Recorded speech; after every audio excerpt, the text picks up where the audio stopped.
ভাই 1 মিনিট সময় নিয়ে ওনার কথাগুলো শুনে যান।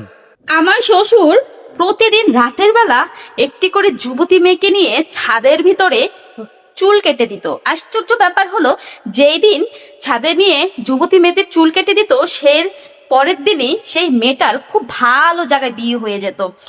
এই ঘটনা পুরো এলাকায় ছড়িয়ে যায়। আমার শ্বশুর যার চুল কাটে তারই খুব ভালো ঘরে বিয়ে হয় এবং ধুমধাম করে বিয়ে হয়। তো এইটা যখন ছড়িয়ে যায়, অনেক দূর দূরান্ত থেকে অনেক মানুষ আসে আমার শ্বশুরের কাছে চুল কাটানোর জন্য। তো আমি মনে মনে ভাবতাম যে আমার শ্বশুর এমন কি করে যে চুল কেটে দিলেই তার পরের দিন অনেক ধনী ঘরে বিয়ে হয়ে যায়। আমার খুব জানার ইচ্ছে ছিল। তো এর জন্য একদিন চুপি চুপি ছাদের উপরে আমার শ্বশুর যখন একটা মেয়েকে নিয়ে ছাদে গেল, তখন আমি চুপি চুপি আস্তে আস্তে পা টিপে টিপে ছাদে উঠলাম যে দেখবো আজকে আমার শ্বশুর কি করে। তো ছাদে যেতে টিপে টিপে যাচ্ছি, সেই সময় দেখলাম আমার শাশুড়িকে কড়া পাহারায় দাঁড়িয়ে আছে। উপরে যাওয়ার কোনো মানে মানুষ যাবে তো দূরের কথা, একটা পিঁপড়ে যাওয়ারও চান্স নেই। তখন আমি আবার নেমে আর দৌড়ে আমার ঘরে চলে গেলাম আর ভাবতে থাকলাম এটা কি করে আমার শ্বশুর, এইটার রহস্য আমার উদ্ঘাটন করতেই হবে, এটা ভাবতে লাগলাম। যাই হোক, অনেকদিন চেষ্টা করলাম এটার রহস্য উদ্ঘাটন করতে, কিন্তু পারছিলাম না। একদিন হঠাৎ আমার একটা কাকিমা এসেছে দূর সম্পর্কের, তার মেয়ের চুল কাটাবে বলে। তো আমি মনে মনে অনেক খুশি হলাম যে এই কাকিমার কাছ থেকে জানা যাবে আসলে আমার শ্বশুর কি এমন করে মেয়েদের সাথে।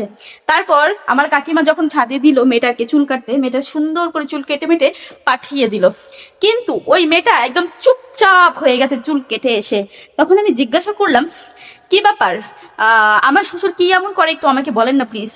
তখন আমার চাচিটাও কোনো কথা বললো না এবং আমার চাচা তো বোনও কোনো কথা বললো না, সে চুপচাপ ঘর থেকে বের হয়ে গেল। আমি তো অবাক, কিরে ভাই এরকম কেন হচ্ছে। তো একদিন আমার মেয়ে বড় হলো, যুবতী যখন হলো, তখন তার দাদু তার চুল কাটবে। আমি তো আমার মেয়েকে ইম্পসিবল দিব না চুল কাটানোর জন্য দাদুর কাছে, কিন্তু জোর জবরদস্তি দাদুর কাছে নিয়েই গেল চুল কাটানোর জন্য। তার 10 থেকে 15 মিনিট পরে আমার মেয়ে দৌড়ে এসে আমাকে জাপটে ধরে কান্নাকাটি শুরু করে দিল। আমি বললাম কি হলো মা, আমি তো কান্না করতেছিলাম, আমি আরো হাউ মাউ করে কান্নাকাটি শুরু করে দিয়েছি। তখন বললাম কি হয়েছে মা তোর, কাঁদছিস কেন। তখন দেখলাম পাশ থেকে আমার শাশুড়ি এসছে, এসে আমাকে জড়িয়ে ধরে কান্না করছে, বলছে আমি আমার নাতির চুল কাটতে পারলাম না। পরে দিয়ে বলছে মানে সবকিছু খুলে বললো আমাকে। সেটা কি খুলে বললো যদি শুনতে চাও কমেন্টে জানাও, ঠিক আছে, আমি বলবো তোমার।